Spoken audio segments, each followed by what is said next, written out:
حضرت عمر فاروق رضی اللہ تعالیٰ عنہ کے دور خلافت میں جب ایران فتح ہوا تو ایران کے آخری بادشاہ یزدگرد کی بیٹی حضرت شہر بانو رضی اللہ تعالیٰ عنہ جنگی قیدی بن کر مال غنیمت میں آئیں۔ جب مال غنیمت تقسیم ہونے لگا تو اہل مدینہ اور اسلامی لشکر سوچنے لگا کہ دیکھتے ہیں ایران کے بادشاہ یزدگرد کی بیٹی شہر بانو کس خوش نصیب کے حصے میں آتی ہے۔ جب مال غنیمت تقسیم کرتے ہوئے شہر بانو کی باری آئی تو حضرت عمر فاروق رضی اللہ تعالیٰ عنہ نے اعلان فرمایا کہ یزدگرد کی بیٹی شہزادی ہے، اسے میں جس کی زوجیت میں دوں گا وہ بھی شہزادہ ہی ہوگا۔ لوگ سوچنے لگے کہ دیکھتے ہیں کہ حضرت عمر فاروق کی نگاہ میں شہزادہ کون ہے۔ حضرت عمر فاروق رضی اللہ تعالیٰ عنہ کھڑے ہوئے اور فرمایا، اے حسین، ہمارے ہاں شہزادہ تو ہی ہے، اور حضرت شہر بانو رضی اللہ تعالیٰ عنہ کو حضرت امام حسین رضی اللہ تعالیٰ عنہ کی زوجیت میں دیا۔ حضرت عمر فاروق کے اپنے بیٹے حضرت عبداللہ رضی اللہ تعالیٰ عنہ بھی تھے، مگر حضرت عمر فاروق رضی اللہ تعالیٰ عنہ نے اپنے بیٹے پر حضرت امام حسین رضی اللہ تعالیٰ عنہ کو ترجیح دی،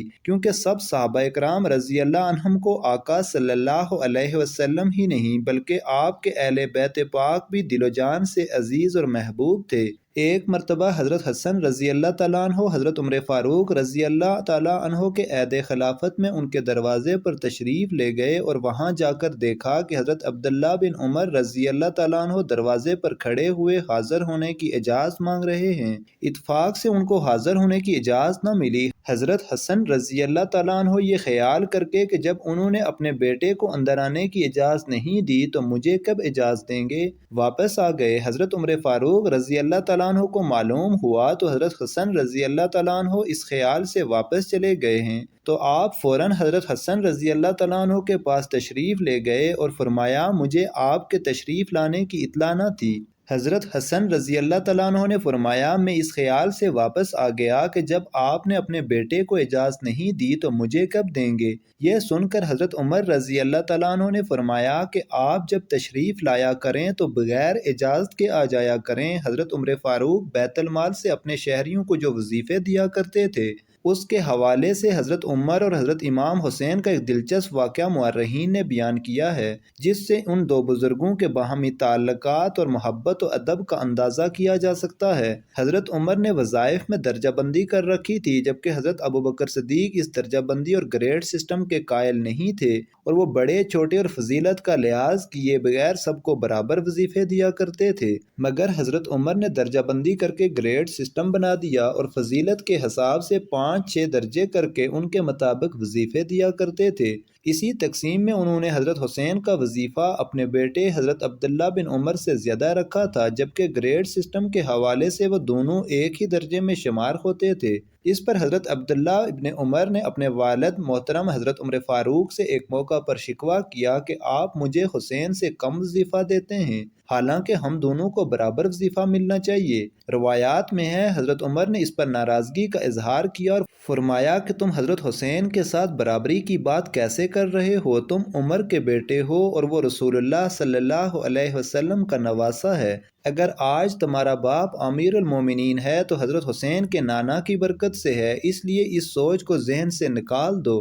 حضرت حسن اور حضرت حسین حضور نبی اکرم کے نواسے اور رسالت مآب کی گود میں پرورش پانے والے بچے تھے، اور ان دونوں کی عظیم قربانیاں ہیں۔ حضرت حسن کی قربانی یہ ہے کہ انہوں نے امت میں وحدت پیدا کرنے کے لیے اقتدار اور حکمت سے دستبرداری اختیار کی۔ وہ جب حضرت علی کی شہادت کے بعد خلیفہ بنے تو اس وقت کیفیت یہ تھی کہ ان کے پاس اور ان کے مقابل حضرت امیر معاویہ کے پاس بڑی بڑی فوجیں تھیں۔ دونوں طرف لڑائی کا جذبہ موجود تھا اور جنگ کے امکانات دن بدن بڑھتے جا رہے تھے۔ حضرت امیر معاویہ نے حضرت حسن کو صلح کا پیغام بھیجا اور پیشکش کی کہ وہ جو شرائط بھی عائد کریں گے وہ منظور کر لی جائیں گی۔ ادھر حضرت حسن نے بھی کمال دانشمندی سے کام لیا اور مناسب شرائط منوانے کے بعد حضرت امیر معاویہ کے ہاتھ پر بیعت کر کے ٹوٹی ہوئی امت کو جوڑ دیا اور اپنے نانا حضور نبی کریم صلی اللہ علیہ وسلم کی پیشگوئی پوری کر دی۔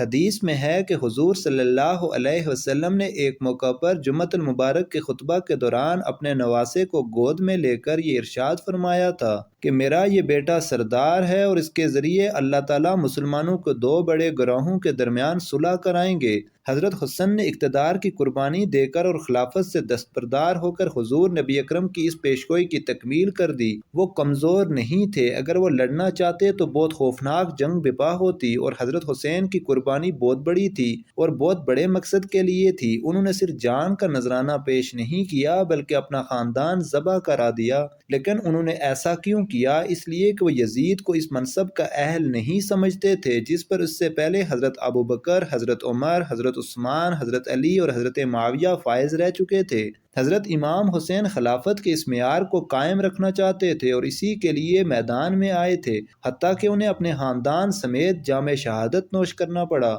اللہ تعالی ہم سب کو ان کے نقش قدم پر چلنے کی توفیق عطا فرمائے، آمین یا رب العالمین۔ مزید اچھی ویڈیوز دیکھنے کے لیے چینل کو سبسکرائب کریں۔ جزاک اللہ۔